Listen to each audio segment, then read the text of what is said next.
லேவியராகமம் 23ஆம் அதிகாரம். பின்னும் கர்த்தர் மோசேயை நோக்கி, நீ இஸ்ரவேல் புத்திரரோடே சொல்ல வேண்டியது என்னவென்றால், சபை கூடி வந்து பரிசுத்த நாட்களாக ஆசரிக்கும்படி நீங்கள் கூற வேண்டிய கர்த்தருடைய பண்டிகை நாட்களாவன. 6 நாளும் வேலை செய்ய வேண்டும். 7ஆம் நாள் பரிசுத்த சபை கூடுதலான ஓய்வு நாள். அதில் ஒரு வேலையும் செய்ய வேண்டாம். அது உங்கள் வாசஸ்தலங்களில் எல்லாம் கர்த்தருக்கென்று ஓய்ந்திருக்கும் நாளாயிருப்பதாக. சபை கூடி வந்து பரிசுத்தமாய் ஆசரிக்கும்படி நீங்கள் குறித்த காலத்தில் கூற வேண்டிய கர்த்தரின் பண்டிகைகள் ஆவன. 1ஆம் மாதம் 14ஆம் தேதி அந்தி நேரமாகிய வேளையிலே கர்த்தரின் பஸ்கா பண்டிகையும், அந்த மாதம் 15ஆம் தேதியிலே கர்த்தருக்கு புளிப்பில்லா அப்ப பண்டிகையுமாய் இருக்கும். 7 நாள் புளிப்பில்லா அப்பங்களை புசிக்க வேண்டும். 1ஆம் நாள் உங்களுக்கு பரிசுத்தமான சபை கூடுதல். அதிலே சாதாரணமான யாதொரு வேலையும் செய்ய வேண்டாம். 7 நாளும் கர்த்தருக்கு தகன பலியிட வேண்டும். 7ஆம் நாள் பரிசுத்தமான சபை கூடுதல். அதில் சாதாரணமான யாதொரு வேலையும் செய்யலாகாது என்று சொல் என்றார். பின்னும் கர்த்தர் மோசேயை நோக்கி, நீ இஸ்ரவேல் புத்திரரோடே சொல்ல வேண்டியது என்னவென்றால், நான் உங்களுக்கு கொடுக்கும் தேசத்தில் நீங்கள் போய் சேர்ந்து அதன் வெள்ளாண்மையை அறுக்கும் போது உங்கள் அறுப்பின் முதற் பலனாகிய ஒரு கதிர்க்கட்டை ஆசாரியனிடத்தில் கொண்டு வர கடவீர்கள்.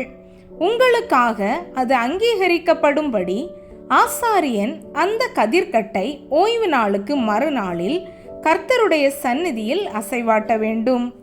நீங்கள் அந்த கதிர்க்கட்டை அசைவாட்டும் நாளில் கர்த்தருக்கு சர்வாங்க தகன பலியாக 1 வயதான பழுதற்ற ஒரு ஆட்டுக்குட்டியையும், கர்த்தருக்கு சுகந்த வாசனையான தகன பலியாக ஒரு மரக்காலிலே 10இல் 2 பங்கானதும் எண்ணெயிலே பிசைந்ததுமான மெல்லிய மாவாகிய போஜன பலியையும், திராட்சப்பழ ரசத்திலே கார்ப்படியாகிய பான பலியையும் செலுத்த கடவீர்கள்.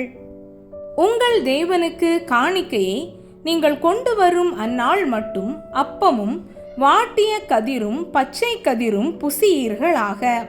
இது உங்கள் வாசஸ்தலங்களிலெல்லாம் உங்கள் தலைமுறை தோறும் செல்ல வேண்டிய நித்திய கட்டளை. நீங்கள் அசைவாட்டும் கதிர்க்கட்டை கொண்டு வரும் ஓய்வு நாளுக்கு மறுநாள் முதற்கொண்டு எண்ண துவக்கி 7 வாரங்கள் நிறைவேறின பின்பு 7ஆம் ஓய்வு நாளுக்கு மறுநாளாகிய 50ஆம் நாள் மட்டும் எண்ணி கர்த்தருக்கு புதிய போஜன பலியை செலுத்த கடவீர்கள். நீங்கள் ஒரு மரக்காலிலே 10இல் 2 பங்காகிய மெல்லிய மாவிலே புளிப்பாக பாகம் பண்ணப்பட்ட அசைவாட்டும் காணிக்கையாயிருக்கிற 2 அப்பங்களை உங்கள் வாசஸ்தலங்களில் இருந்து கர்த்தருக்கென்று முதற் பலனாக கொண்டு வந்து, அப்பத்தோடே கூட கர்த்தருக்கு சர்வாங்க தகன பலியாக 1 வயதான பழுதற்ற 7 ஆட்டுக்குட்டிகளையும், 1 காளையையும், 2 ஆட்டுக்கடாக்களையும் கர்த்தருக்கு சுகந்த வாசனையான தகன பலியாக, அவைகளுக்கு அடுத்த போஜன பலியையும் பான பலியையும் செலுத்தி, வெள்ளாடுகளில் 1 கடாவை பாவ நிவாரண பலியாகவும், 1 வயதான 2 ஆட்டுக்குட்டிகளை சமாதான பலியாகவும் இடக்கடவீர்கள். அவைகளை ஆசாரியன் முதற்பலனாகிய அப்பத்தோடும் 2 ஆட்டுக்குட்டிகளோடும் கூட கர்த்தருடைய சந்நிதியில் அசைவாட்டும் பலியாக அசைவாட்ட கடவன். கர்த்தருக்கு பரிசுத்தமாகிய அவைகள் ஆசாரியனுடையவைகள் ஆகும். அந்த நாள் உங்களுக்கு சபை கூடும் பரிசுத்த நாள் என்று கூற வேண்டும். அதிலே சாதாரணமான யாதொரு வேலையும் செய்யலாகாது. இது உங்கள் வாசஸ்தலங்களில் எல்லாம் உங்கள் தலைமுறை தோறும் செல்ல வேண்டிய நித்திய கட்டளை. உங்கள் தேசத்தின் வெள்ளாண்மையை நீங்கள் அறுக்கையில் வயலின் ஓரத்தில் இருக்கிறதை முற்றிலும் அறுக்காமலும், சிந்தி கிடக்கிற கதிர்களை பொறுக்காமலும், எளியவனுக்கும் பரதேசிக்கும் அவைகளை விட்டுவிட வேண்டும். நான் உங்கள் தேவனாகிய கர்த்தர் என்று சொல் என்றார். பின்னும் கர்த்தர் மோசேயை நோக்கி, நீ இஸ்ரவேல் புத்திரரோடே சொல்ல வேண்டியது என்னவென்றால், உங்களுக்கு 7ஆம் மாதம் 1ஆம் தேதி எக்காள சத்தத்தால் ஞாபகுறியாக கொண்டாடுகிற பண்டிகை என்கிற சபை கூடும் பரிசுத்த ஓய்வு நாளாய் இருப்பதாக. அதிலே சாதாரணமான யாதொரு வேலையும் செய்யாமல் கர்த்தருக்கு தகன பலி செலுத்த வேண்டும் என்று சொல் என்றார்.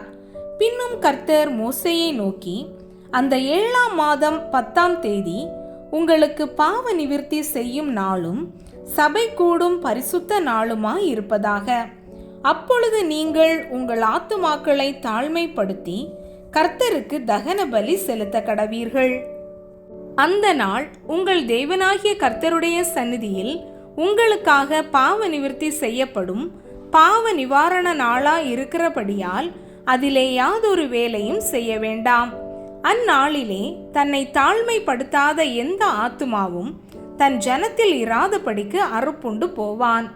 அந்நாளிலே ஒரு ஆத்துமா யாதொரு வேலையை செய்தால் அந்த ஆத்துமாவை அவன் ஜனத்தின் நடுவிலே வைக்காமல் அழிப்பேன். அதில் நீங்கள் எந்த வேலையும் செய்யாதிருப்பது உங்கள் வாசஸ்தலங்களிலெல்லாம் உங்கள் தலைமுறை தோறும் செல்ல வேண்டிய நித்திய கட்டளை. அது உங்களுக்கு விசேஷித்த ஓய்வு நாள். அதில் உங்கள் ஆத்துமாக்களை தாழ்மைப்படுத்த வேண்டும். அந்த மாதத்தின் 9ஆம் தேதி சாயங்காலம் துவக்கி மறுநாள் சாயங்காலம் மட்டும் உங்கள் ஓய்வை ஆசரிக்க கடவீர்கள் என்றார். பின்னும் கர்த்தர் மோசேயை நோக்கி, நீ இஸ்ரவேல் புத்திரரோடே சொல்ல வேண்டியது என்னவென்றால், அந்த 7ஆம் மாதம் 15ஆம் தேதி முதல் 7 நாள் அளவும் கர்த்தருக்கு ஆசரிக்கும் கூடார பண்டிகையாய் இருப்பதாக. முதலாம் நாள் சபை கூடும் பரிசுத்த நாள். அதிலே சாதாரணமான யாதொரு வேலையும் செய்யலாகாது. 7 நாளும் கர்த்தருக்கு தகன பலி செலுத்த கடவீர்கள். 8ஆம் நாள் உங்களுக்கு சபை கூடும் பரிசுத்த நாள். அதிலே கர்த்தருக்கு தகன பலி செலுத்த கடவீர்கள். அது ஆசரிக்கப்படும் நாள். அதிலே சாதாரணமான யாதொரு வேலையும் செய்ய வேண்டாம். நீங்கள் கர்த்தருடைய ஓய்வு நாட்களில் செலுத்துவதும் தவிர நீங்கள் கர்த்தருக்கு படைக்கிற உங்கள் எல்லா காணிக்கைகளும் பொருத்தனைகளும் உற்சாக பலிகளும் தவிர நீங்கள் அந்தந்த நாளுக்கு தக்கதாய் கர்த்தருக்கு சர்வாங்க தகன பலி, போஜன பலி, இரத்த பலி, பான பலி முதலானவைகளை செலுத்தும்படி சபை கூடி வந்து பரிசுத்தமாய் ஆசரிப்பதற்காக நீங்கள் கூற வேண்டிய கர்த்தருடைய பண்டிகைகள் இவைகளே. நிலத்தின் பலனை நீங்கள் சேர்த்து வைக்கும் 7ஆம் மாதம் 15ஆம் தேதி முதல் கர்த்தருக்கு பண்டிகையை 7 நாள் ஆசரிக்க கடவீர்கள். முதலாம் நாளிலும் ஓய்வு, 8ஆம் நாளிலும் ஓய்வு. முதல் நாளிலே அலங்காரமான விருட்சங்களின் கனிகளையும் பேரீச்சின் ஓலைகளையும் தழைத்திருக்கிற விருட்சங்களின் கிளைகளையும் ஆற்றல் அரிகளையும் கொண்டு வந்து உங்கள் தேவனாகிய கர்த்தருடைய சந்நிதியில் 7 நாளும் மகிழ்ச்சியாயிருங்கள். வருஷந்தோறும் 7 நாள் கர்த்தருக்கு இந்த பண்டிகையை ஆசரிக்க கடவீர்கள். இது உங்கள் தலைமுறை தோறும் செல்ல வேண்டிய நித்திய கட்டளை. 7ஆம் மாதத்தில் அதை ஆசரிக்க வேண்டும்.